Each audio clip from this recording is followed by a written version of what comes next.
What's going on, everyone? Welcome back to the TYSK Report. This is the things that you should know that are happening in the world of technology. So, today I will be bringing you a lineup of different stories. And if you find something interesting, make sure that you add a note in the comment section. I really would appreciate it. So, today in our first story, we have Logic Monitor customers hit by hackers because of default passwords. Now, let's go through this very briefly. Some customers of the network security company Logic Monitor have been hacked due to the use of default passwords. So when you see default passwords, think simple. All right. The incident is due to the fact that until recently, Logic Monitor was assigning customers default and weak passwords such as welcome at plus a short number. So this is just a reminder for you all to pretty much change your passwords if they're basic, if they're default passwords, if they're simple. Go ahead, mix it up, scramble up some numbers, some uppercase letters, some lowercase letters, some special characters, add some dashes in there too. And with those dashes, make sure you have a password that is strong, all right? So, on to our next story. Scientists are working on smart contacts powered by human tears. Interesting. Now, scientists based out of NTU Singapore have begun working on augmented reality AR contact lenses capable of virtual displaying virtual information in the real world. Now, the really interesting part is these high-tech contacts are powered by human tears. Now, the team has begun the development of flexible battery roughly as thin as the human cornea, and this ultra slim battery is capable of storing electricity when in contact with a saline source, which can be found in our tears. Now, according to researchers, this solution can extend battery life up to 4 hours for every 12-hour cycle, and the contacts can be charged using an external battery. Now, the battery itself is made of biocompatible materials, and no wires or toxic materials were used in the development, promising a more comfortable experience compared to other smart contacts. So, this is a very interesting story. Now, I wonder if people who do use contacts are going to find that they want to support this and try this out. Now, on to our next story. Mercedes to open the first charging hubs in Atlanta, China, and Germany. Scattered out places, interesting locations, but it's Mercedes, so I'm pretty sure Mercedes knows what they're doing. Mercedes-Benz has shared, sorry about that. Mercedes-Benz has shared plans to open its first electric DC fast charging hubs in Atlanta, Georgia, Chengdu, China, and Mannheim, Germany. Hopefully I pronounced that right, starting in the fourth quarter of 2023. Now, the automakers plans to install 2,000 charging hubs worldwide by the end of 2024, with 10,000 chargers in North America, Europe, China, and other core markets by 2030. And in July, Mercedes joined the ranks of automakers to adopt Tesla's North American charging standard ChargePort. And starting in 2024, the automaker will offer a NACS adapter for an existing EV and CSS ports so that those vehicles can access Tesla's extensive supercharging network, 45,000 chargers worldwide as of April 2023. And for model years 2025 and later, Mercedes North American vehicles will be built with a NACS port. And Mercedes did say that Mercedes-Benz high-power charging network will be accessible to all brands. This is very interesting that Mercedes is working with Tesla to kind of expand charging for EVs. And because of that, you can kind of see that the transportation and automotive industry is slowly moving over to the electric vehicle market, and they're probably doing away with ICE engines. So with that, I wonder, because of all the talk that happens that we don't have the infrastructure to charge all these vehicles, or we don't have the power to do it, it can mess up the grid.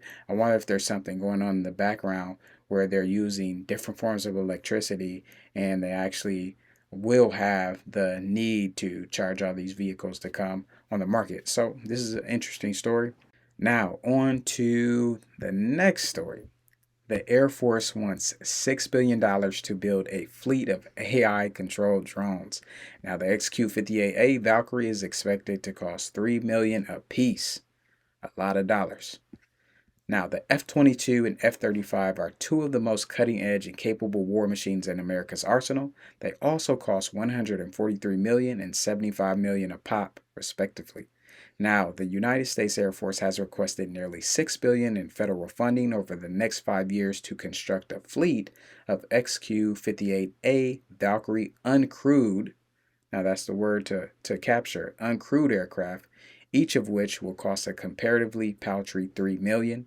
Now, the XQ-58 is built as a stealthy escort aircraft to fly in support of F-22 and F-35 during combat missions. The aircraft filling a variety of roles by tailoring its instrument and weapons to each mission, and those could include surveillance and resupply actions, and in addition to swarming enemy aircraft in active combat. Now, it's a very strange feeling, USAF test pilot Major Ross Elder told the New York Times. I'm flying off the wing of something that's making its own decisions, and it's not a human brain.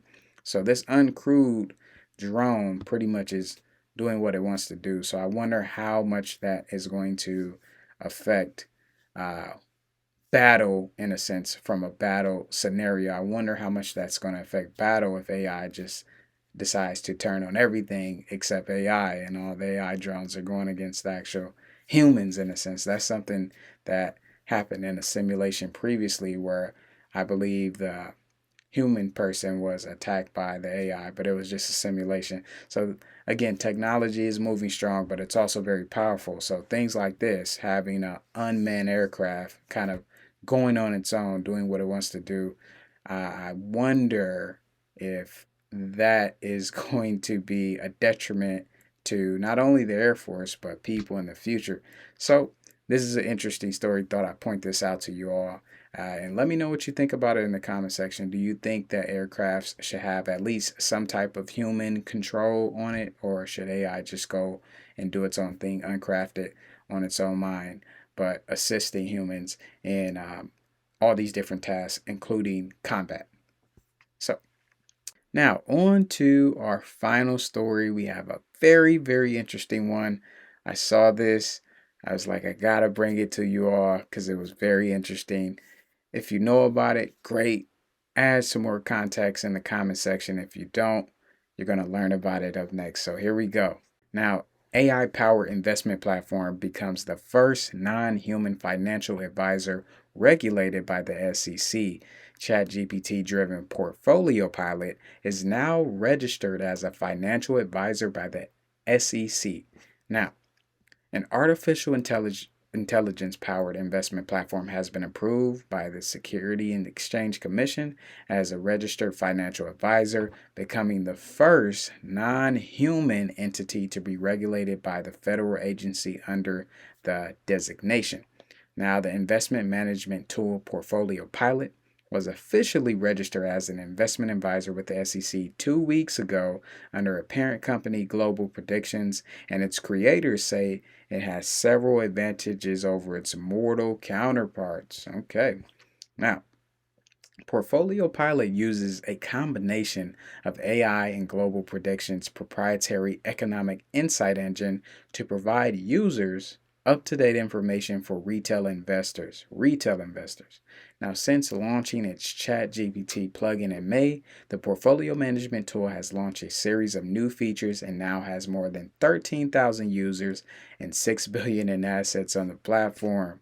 Now, given that Portfolio Pilot is registered with the SEC, Global Predictions now able to charge for the tool, which was previously free. The company offers subscriptions for a flat fee of $29 per month, which Harmson says essentially pays for itself.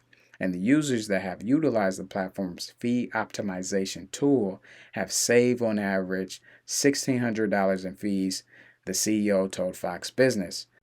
Now, Harmson says Portfolio Pilot is superior to human financial advisors in several ways, and the first being that the platform is available around the clock, reviewing markets, consuming data, updating advice in real time while also answering questions. Another advantage, according to Harmson, is that Portfolio Pilot does not hold biases that human financial advisors sometimes do.